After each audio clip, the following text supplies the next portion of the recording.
அந்த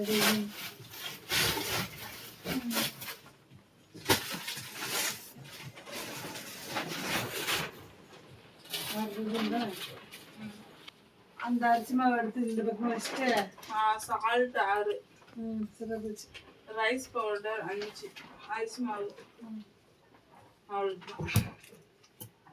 சரி நீ அந்த அரிசி மாவு எடுத்து இங்கே வச்சுட்டு அந்த அரிசி மாவு எடுத்துட்டு வா. இந்த கடலைப்பருப்பு பருப்பு பாக்கெட்டு பருப்பு பாக்கெட்டு வந்துருக்குது அவரம் பருப்பு எப்படி கட்டி வச்சுருக்கீங்க.